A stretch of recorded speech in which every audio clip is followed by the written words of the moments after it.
ചേട്ടാ നാളെ ഇറങ്ങാൻ പോകുന്ന കളങ്കാവൽ സിനിമയെ കുറിച്ച് എന്താണ് ചേട്ടൻ്റെ അഭിപ്രായം? കളങ്കാവൽ സിനിമ ഞാൻ കേട്ടിടത്തോളം വൻ വിജയമാവാൻ ചാൻസ് ഉള്ള സിനിമയാണ്. മമ്മൂക്കയുടെ ചരിത്രത്തിൽ 150 കോടി അടിക്കാൻ നല്ല ചാൻസ് ഉള്ള പടമാണ്. ഇപ്പം എനിക്ക് പറയാനുള്ളതെന്ന് പറഞ്ഞാൽ ഈ പല ആളുകളും ഇപ്പം വന്ന പെണ്ണായ കല്യാണി പ്രിയദർശനെ വെച്ച് മമ്മൂക്കേനെ ഉപയോഗിച്ച് ഭയങ്കര ഒരു ട്രോൾ ചെയ്തിട്ടുണ്ട്. പക്ഷേ അതൊക്കെ അവന്മാരുടെ ഒരു പ്രത്യേക വ്യക്തി താല്പര്യം, ഫാനിസം മാത്രമാണെന്ന് ഇതോടുകൂടി തെളിയും. ഇതിപ്പോൾ നോക്കിയോ 200 കോടി മസ്റ്റാണ്, മമ്മൂക്ക എന്തായാലും അടിക്കും. പിന്നെ എനിക്ക് നാളെ എനിക്ക് എടുത്തു പറയാനുള്ളത്, നാളെ പല റിവ്യൂവും വരും. അശ്വന്ത് കൊക്കിൻ്റെ റിവ്യൂ എസ്പെഷ്യലി ഉണ്ടായിരിക്കും.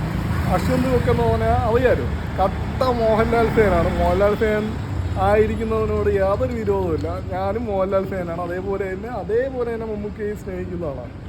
മോഹൻലാൽ ഫാൻ ആയിരുന്നു കൊണ്ട് മമ്മൂക്കയോട് ശത്രുത കാണിക്കുന്നതൊന്നുമല്ല. നാളെ നെഗറ്റീവ് റിവ്യൂ അശ്വന്ത് കൊക്ക് എന്തെങ്കിലും കോമാളിത്തനം കാണിച്ച് വൈകുന്നേരം ഇടും. എനിക്കത് ഉറപ്പാണ്. ഇത് നിങ്ങളാരും അത് ശ്രദ്ധിക്കരുത്. അശ്വന്ത് കൊക്ക് പ്ലാൻഡാണ്. നിങ്ങളെന്നെ നോക്കിക്കോ. നാളെ അശ്വന്ത് കൊക്ക് കളങ്കാവൽ റിലീസ് കഴിഞ്ഞ ഉടനെ മമ്മൂക്കേനെ പറ്റി നെഗറ്റീവ് ഇടും. അത് എല്ലാം പൊട്ടതരമാണ്.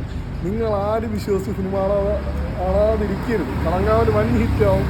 ഇതിലൊരു സ്റ്റോറി ബേസും കാര്യങ്ങളൊക്കെ ഒരു ഇതൊക്കെ എനിക്കൊരു അറിവുണ്ട്. എന്നാലും കുഴപ്പമില്ല, വൻ ഹിറ്റാവും എന്നാണ് എൻ്റെ ഒരു പ്രതീക്ഷ. അശ്വന്ത് കൊക്ക് നിങ്ങൾ നോക്കിയിട്ടു. ആ കള്ള വടുവൻ അശ്വന്ത് കൊക്ക് നാളെ നെഗറ്റീവ് ഇടും. അവൻ കട്ട ലാലേട്ടൻ ഫാനാണ്. അവൻ പണ്ട് FFCയിൽ ഇരുന്ന കാലം തൊട്ടേ ഇവന് ഈ ഒരു ഫാൻ ഫൈറ്റിങ് വെറിയുള്ളതാണ്.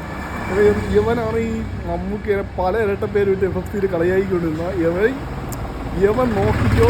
ഇതിന് നെഗറ്റീവ് റിവ്യൂ പറഞ്ഞില്ല.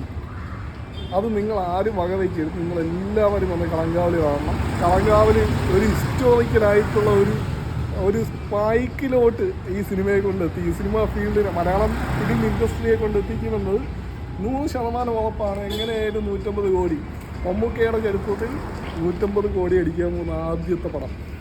നിങ്ങളത് കണ്ടു.